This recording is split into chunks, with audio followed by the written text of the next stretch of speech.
I think this is one of those rare occasions when I really enjoyed the film more than the book, which doesn't happen very often. Mm-hmm. I think because the psychological twist made more sense in visual terms. Right, yes. Yeah, you can... It really is a film about flesh and the vulnerability of simple vulnerability of flesh. And Marty films brings flesh onto the screen in an extraordinary way. In the prison, there are tattoos. There's a piece of a Band-Aid on Leo's head throughout the whole film, practically, and you wonder where did that come from? People's faces having been savagely beaten. The constant threat of the lobotomy operation going through the eye and into the cranial nerves. It's all about the vulnerability of flesh. You'd think making a film around the dilemma of mental illness, it would be an intellectual film. This is not an intellectual film. It's an intelligent film, but it's very visceral, very gutsy, very gut-provoking as well as thought-provoking. It's also kind of creepy, though. And it's kind of creepy, yes. Yes, it does. Well, I think it has to be, in a sense, haunted, because some of the characters in that film, because of their past experiences and because of their disturbances, are haunted by ghosts and hallucinations. So I think that Mr. Scorsese quite rightly introduces from very early on to his audience, are you absolutely sure you're seeing what's there? If I just do this with the camera and that with the lens and shoot it through there, now are you sure? No, I'm not sure. Yeah, the film really is all about perception, isn't it? It's all about perception, absolutely, yeah. And who better than Scorsese to present us with a film about perception, because he's the maestro of perception. He's studied perception as a science. That's a great way to put it, yeah. Perception as a science.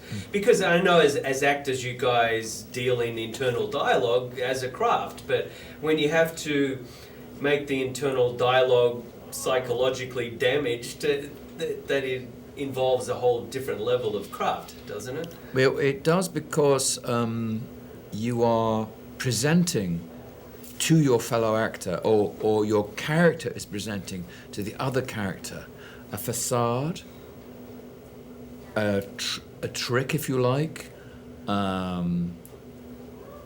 He's a mask. So a lot of people in the film are hiding behind a mask of something else. Although they look perfectly natural, perfectly presentable, they're not being themselves. And the masks all drop at the end of the film, and then you really get a true interaction as a denouement of who those people really are and what they're really struggling with. Right. Your calling card as an actor from very early on in your career, I think, has been compassion. It's sort of a trait that you seem to do particularly well. And I guess your character represents that aspect in this film as well. He represents compassion, and it can be interpreted in many different ways. There are doctors and colleagues with him who would say, no, this is the compassionate thing to do. And other doctors would say, but that's not compassionate, that's savage. So the debate around that word compassion is heightened, I think, by the moments of extraordinary tenderness in the film. Surprisingly tender moments in the film, and then obfuscated and clouded and immediately turned on their head. But they are very tender moments too, and I'm delighted that you refer to my calling card as compassion. Yeah, well, it seems to be true, at least in my book. But around your character, the debate evolves around the progression of treatment of ill patients and medication and that kind of thing. Yes. The whole debate is involved therein. Yes, we did have a doctor, a psychiatrist on the set, and he worked with a patient who did not speak for something like 25 years, and he finally did. And that's the kind of staying power and stamina that deeply impresses me about the people who are at the cutting edge of that field of caring and caring for very damaged minds. Now, this is the fourth film that Leo and Marty Scorsese have worked on together. What was it like witnessing that particular relationship and collaboration? It was as if they were working together for the first time, in as much as everything that they shared on the set in terms of ideas, discussing choices of takes, and attitudes, was all open and shared. You never had a huddled conversation in a corner that excluded everyone else because they were in an exclusive club. It was completely the opposite, so that everybody could enjoy their debate and how it had maybe grown over the years, but honestly it was as if one was witnessing a new working relationship. Because if the circumstances are new, then it's almost immaterial whether or not you work with somebody several times or not. I know they have, and they clearly love and trust each other, but the debate between them was completely open. So what was it like? It was a joy to be with them. Because it is sort of a different genre for them both, a genre film, really, the first time that they've worked on that. Yes. Perhaps what made it a little fresh this time. Yes, maybe it was. Yeah, maybe it was. Are you astonished that Scorsese hasn't received more attention from the Academy? Given the body of his career, that only one Oscar seems a little slight, doesn't it? Martin is a man who's constantly looking ahead. He probably is working on 5 or 6 projects. So I would imagine that his shelf within the near future will be groaning.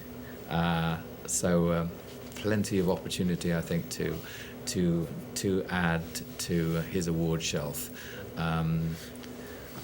But he's a giant amongst directors and a giant amongst filmmakers and a great shining example to everyone who wants to enter this business. Now, you've been able to mix it up a bit with smaller independent films and blockbusters with the giants of cinema. So how is that the way you like it? Well, it depends really. I mean, if I have an opportunity to work on the adaptation of an extraordinary book directed by a great female Spanish director, Isabel Coixet, and I have the opportunity to work with Patricia Clarkson and Penelope Cruz and Peter Sarsgaard and wonderful Dennis Hopper, then if it falls into the category of a small or modest or art house film, I don't care. I want to work with those people. And I want to be in that film. And if I'm not in that film, the train is going to leave the station without me. That's the thing about film. So I do grab the opportunity when that remarkable team comes together. I'm talking about Elegy as an example. To say, absolutely, I'm on board, yes. Are you gearing up to play William Shakespeare, which has to be the dream of every actor, isn't it? I am in discussions with a wonderful auteur, writer-director. I dare not mention his or her name. Not that he's bisexual or she. I mean, yeah, not that I can mention him or. I wasn't how even can I going put that? there. But How can I put that? I didn't want to give the gender away of the person with whom I'm speaking. But yes, I am. I'm frightened, terrified of the prospect. It's a great novel. We have already had it adapted, and now we need a screenplay as well, which is in the works. So I've been in 17 of his plays. It was the backbone of my career was 15 years on and off, in and out of his wonderful plays. So yeah, I am.